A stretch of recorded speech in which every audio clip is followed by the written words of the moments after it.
노무현 대통령 때 운동권이 시작하고 문재인 대통령 때 와서 그러니까 사회가 나누어졌죠. 지금 역사상 이렇게 분열된 때가 없을 것 같아요. 나누어졌거든요.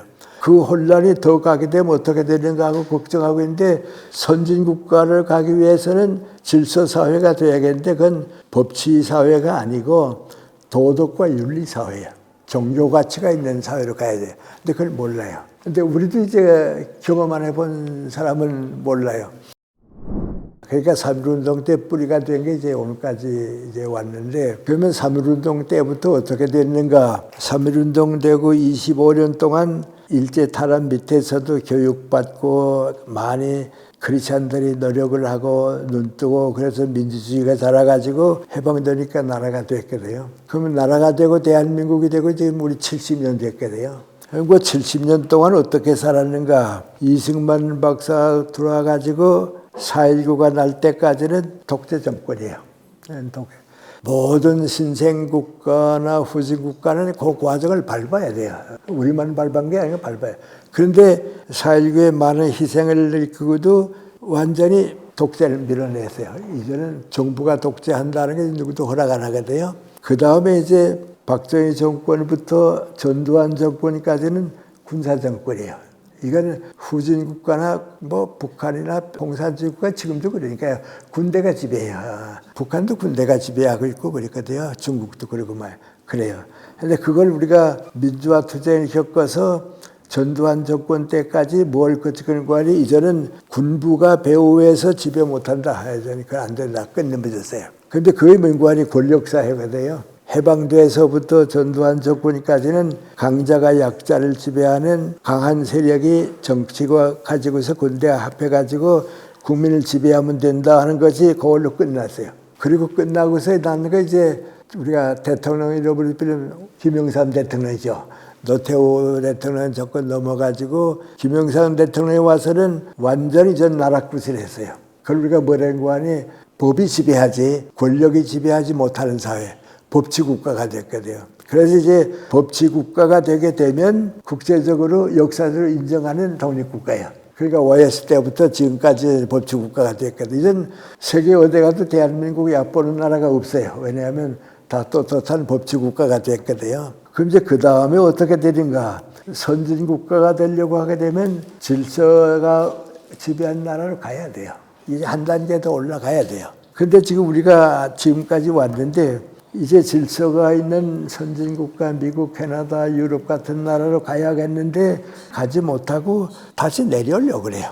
다시 내려오려고 하는 건 민국안이 좌파 정권이 들어오면서 이념국가가 되니까 그 이념을 가지고 내려가려고 그래요. 근데 그건 이제 조금 이제 뭐 사상적인 문제가 되는데 정의란 무엇인가 하는 게 문제가 돼요. 법치국가는 정의란 무엇인가 하는 문제인데 지금 세계가 다 갖다 정의란 무엇인가. 문재인 대통령과 그 그룹 운동권 그룹은 정의란 무엇인가 그렇게 물어보면 평등한 사회를 만들기 위해서 노력하는 것이 정의다 그렇게 봐요. 정의는 경제적으로 모든 점으로 평등한 사회 만드는 게 정의다. 그러니까 정의는 평등한 사회를 만드는 수단이다. 그러니까 전교조가 교육을 해도 다 평준화시키면 된다고 보고요.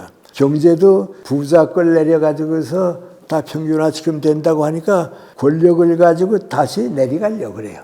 그거 이제 노무현 대통령 때 운동권이 시작하고 문재인 대통령 때 와서 그러니까 사회가 나누어졌죠.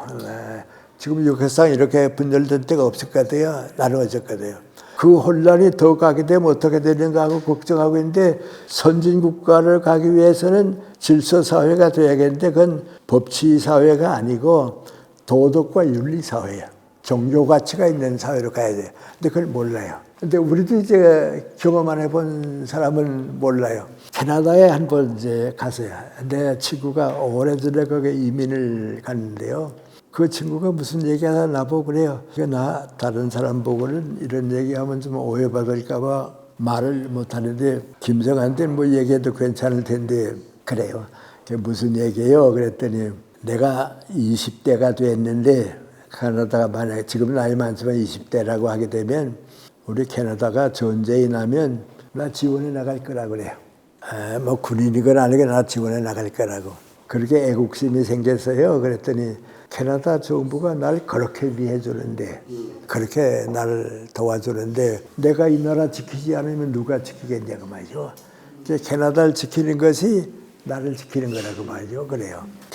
어떤 점을 느끼셨어요? 그랬더니 하는 얘기인데, 내 딸이 LA에 사는데 내 딸 집에 갔다가 심장병이 생겨가지고서 병원에 갔다고. 근데 미국에서는 병원 비용을 감당할 수가 없거든요. 너무 많이 내니까 말이죠. 그래서 캐나다 와서 치료받아야겠다고. 캐나다 다 공짜니까요. 치료받아야겠다고 그랬더니 그 미국 의사가 뭐라고 하니 캐나다 시민이냐고. 그렇다고. 그럼 괜찮다고. 다 치료받고 가게 되면 비용은 캐나다 정부가 내줄 테니까 걱정하지 말라고 말이죠. 그래서 2주일 동안 치료를 받았다고. 2주일 동안 치료를 받아서 캐나다 갔더니 정부에서 연락이 왔는데 병원비 다 냈다고 말이죠. 다 냈다고 말이죠. 그렇게 도와준다고. 또 한 가지는 뭐인고 하니 한국 사람이 많은 사람은 토론토에 살다가 지방으로 이사를 갔다고. 이사 가서 한 열흘쯤 지나니까 그 지방 도서관에서 연락이 왔는데 뭐라고 연락이 왔는고 하니 우리 도서관에 한국 책이 이러이러한 책이 있는데 와서 빌려다 보라고. 더 볼 책이 있으면 주문하면 부탁하면 우리가 준비해 주겠다고 봐요. 그래서 거기 가서 내 책 봤다 그래요. 그렇게 도와준다고 말이죠. 그리고 이제 그분 그 장로가 하는 말이 뭔고 하니 한국에 있을 때는 난 세금은 될 수 있는 대로 안 내려고 그리고 교회 헌금을 많이 하고 됐다고. 그것이 이제 내 책임인 줄 알았다고. 근데 캐나다 와서 가만 살아보니까 세금 내는 거나 교회 헌금 내는 거나 똑같다고 말이죠. 왜? 캐나다 정부가 그렇게 잘해준다고 말이죠. 그러니까 그렇다고. 그게 질서사회예요. 만약에 캐나다 농사 짓는 사람 보고 내가 무슨 얘기 하다가 우리나라 요새 헌법 많이 바꾼다고 그랬는데 당신의 나라는 헌법이 어떻게 됐냐 그러면 그 사람은 헌법 몰라요. 우리나라에도 헌법이 있나 그래요. 세상에 헌법 없는 나라가 어디 있냐 그러면 뭐라 그러는 거 아니 뭐 문제 생기면 영국 거 보고 하면 되지 뭐 그래요. 이제 그런 사회가 올라가야 되거든요. 근데 그 질서사회라고 되거든요. 그 질서사회가 주어지는 건 민관이 생활의 가치예요. 생활의 가치라는 건 정직하고요. 정의롭고요. 그리고 자유가 있고요. 제일 중요한 건 민관이 인간이에요. 사랑이 있고요. 그러니까 이제 질서사회에 가려고 하게 되면 종교와 도덕 가치가 다 살아있는 사회로 가야 돼요.